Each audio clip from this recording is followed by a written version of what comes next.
Namaste, I am Dr. Suresh. Welcome to the channel Teacher Education Simplified. In this video, I am going to explain PhD admission process in India. In India, all the higher education processes are controlled by UGC.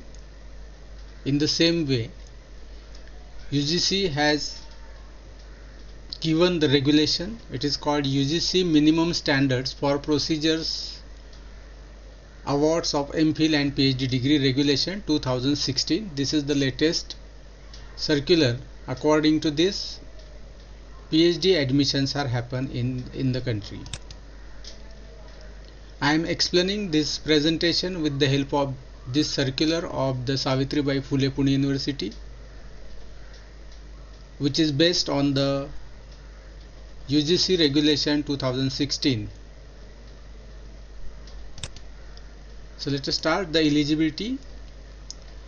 Master's degree in the concerned subject with at least 55% marks or equivalent grade B in the UGC 7-point scale. There are the relaxation of 5% of marks for reserved categories and differently abled candidates as per the government rules. And along with the master degree, you need to have SET or NET examinations or MPhil in the concerned subject. Otherwise, you will have to appear for the PhD entrance test of the concerned university. The duration of the PhD course is minimum 3 years and maximum 6 years, and extension can be available for next 2 years. There is no specific schedule or dates like the other regular courses for the PhD admission. The schedule and the dates are declared from time to time on the university's website. You need to continuously visit the university's PhD admission portal to know the schedule. There are no fixed number of seats available in the universities. These number of seats are depend on the number of guides registered with the research centers in the university department and affiliated colleges. The seats are per guide 4, 6 or 8. If the guide is assistant professor, then she has 4 seats. If she is associate professor, then 8 seats. And if she is the professor, then 8 seats are available with the guide. These seats are counted excluding the registered candidate. Suppose a guide having 2 seats with the registered candidate meant only 2 vacant seats will be available in this case. So this data is available on the university website. They display the data of the guides and the center wise vacant seats. So when you are selecting the center for the research, you should consider how many seats are available in that particular research center for your category. Let us see admission overview of admission procedure. First, you need to register for the admission to the university website. PhD entrance test is conducted. If you are qualified NET's SLATE or SET NET MPhil, you are exempted from PhD entrance test. If you successfully pass the PhD entrance test, then you are told to give the center preference. Centers, it may be the university departments or the affiliated colleges. These lists are available on the websites. Once you center are given, then you will be given the particular center. Then interviews are conducted and guides are allotted. If you are selected, if you are passed the interview. After the interview, if guide are allotted, and then it is sent to the university for confirmation of your admission. If it is as per the rule, your admission is confirmed. Then next, the proposal presentation happens at the center. You will have to submit the proposal after submission, after the presentation. This proposal will be sent to the research recognition committee of the university. If they approve, then your topic is approved and your registration process is completed. So let us see step by step detailed steps of the admission. First step is entrance test. The test is conducted at the university level. The entrance test will be having of 100 marks, 100 MCQs, 1 mark for each question, and qualifying criteria is the 50%. The syllabus of the entrance test shall consist of 100 questions, 50% based on the research methodology and 50% of your subject specific.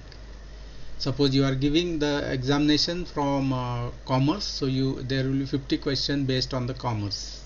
These 50% questions will be common for research methodology for all the faculties, and this 50% will vary as per your degree. The entrance test shall be conducted at different centers of the university. Centers are given by the university itself. You are free to select any center for the entrance test. The candidates having NET set or MPhil, they are exempted from the entrance test. Once you qualified with the entrance test, then you are called for the interview to the centers. PhD entrance test, SET, NET, MPhil qualified candidates are eligible for the interview. Centers are allotted as per the candidate preference. You can give the preference. Then you will have to take the provisional admission in the center. Then interviews are organized by the university at the center itself. In the interview, candidates are required to discuss their research interest area through a presentation before a duly constituted department research committee. Once you get admission, then you visit the center and get the information about the presentation, about the whole process.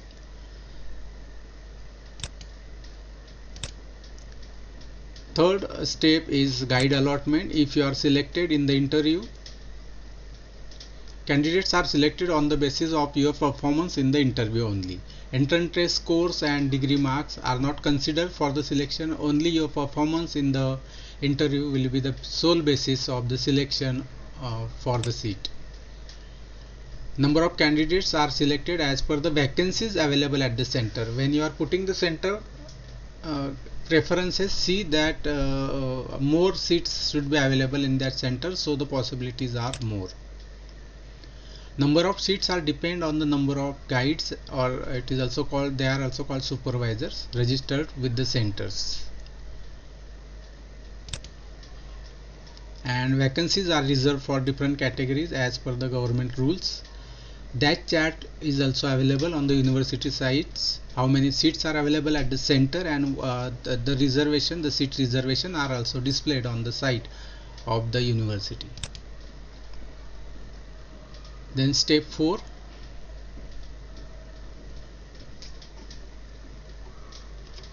Here one more thing regarding guide allotment. There are no candidates don't have right to select the guide, or guide don't have right to select the candidates. It is the sole authority of the committee that conduct the interview. They allot the guide as per the rules. Then step 4, confirmation. Center send the list of candidates, guide wise list, to the university. If university see everything is as per the rule, then they approve the admission and send the confirmation letters to the centers, and admission is confirmed. Now your admission is final. Then you need to pay the fees to the center. Further process, you need to discuss with your guide about your research topic, because in the step 5 you will have to present a proposal. From this step you are working on a particular topic that you want to get a PhD. Preparation of a proposal on the topic.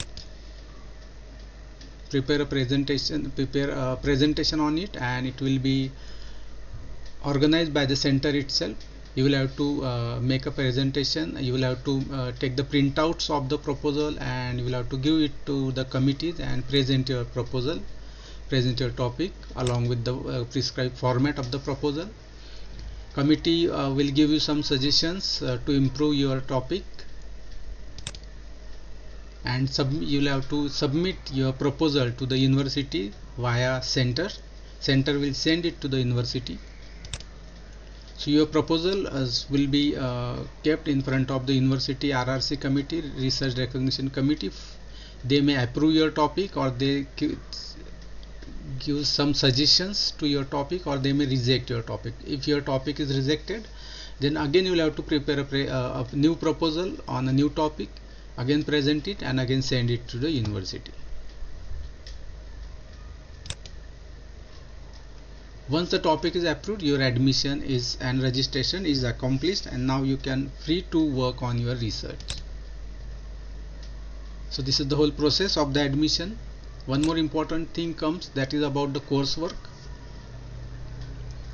MPhil candidates are exempted from the coursework. The coursework is organized by the university or the center. The coursework can be before or after registration, and the coursework, PhD coursework, shall be having the 16 credits. These are the components of the coursework. There are 3 courses. One course, course 1, is having 4 credits. It's on research methodology. There are 4 credits, including the different quantitative methods, computer applications, research ethics, review published research in the relevant field, training, etc., etc. These are the content of this paper, course 1. Course 2 is having 4 credits. There are 3 activities in it: writing of a research proposal for obtaining financial assistance from a national funding agency. You have to just write a proposal. This is the activity, writing of proposal, for 1 credit. B is the writing of a review, 1 credit, and seminar, 2 credits. Course 3 having 8 credits. These are the subject specific advanced level courses. These are designed and detailed by the university itself. Suppose you are doing PhD in history, then the topic, the subject will having the content from the history, that is defined by the university and published on their website. Qualifying criterion for this coursework is minimum 55 marks should be or equivalent grade in the UGC 7-point scale. So these are the performing criteria. Once you qualified the coursework, you will get a certificate. What is the duration of whole PhD course? It's the minimum 3 years. You cannot submit your thesis before 3 years. You can submit it after 3 years and up to maximum 6 years. If you want to extend your duration for more than 6 years, then you will have to reapply for the to the university via center. The process has been explained in the particular circular. Submission of your progress report after every 6 months to the center is compulsory, and payment of the fees of the center every year is compulsory. Once you completed your research work, what are the criterion for submission of thesis? The pre-submission presentation of the thesis to the committee at the center, then make the correction as per the suggestions by the committee, then submission of synopsis and thesis to the university via center. When you are submitting the thesis, you need to have the before that publication of 1 research paper and presentation of 2 research paper in the conference based on your PhD research work, and the completion of the coursework if you are not completed MPhil. So these documents are required when you are submitting the thesis. These are the criterion for the conditions to when you are submitting the thesis. You must have published 1 research paper, you must have presented 2 research paper in the conferences, and you must have completed the coursework if you are not qualified with MPhil. Then viva voce, your thesis are sent to 3 external referees, and if they receive 2 referees affirmative report, that's yes, these reports are eligible to award the PhD degree. Then Viva Voce is organized by the university. It can be organized online or university department or the research centers, and degree is awarded if the Viva Voce and defense is successful. And congratulations, doctor. So all the very best for your PhD work. Just remember, if you want to do the PhD in the particular field, you must have obtained the master's degree in that particular faculty. Suppose you want to do PhD in business administration, you must have completed MBA courses. If you want to do in engineering, you must have master's degree in engineering. So you need to have the concern master's degree in the concerned field in what you want to complete your PhD. Suppose you want to do a PhD in education, teacher education, you must complete MEd course with 55%. For better understanding of the PhD admission process, go to the university website. In the concerned university website, see the PhD portal, read the various circulars and the procedures over there, and be careful and be alert in case of admission process. So all the very best from my side, and if you like the videos, please share and subscribe the channel. Thank you very much.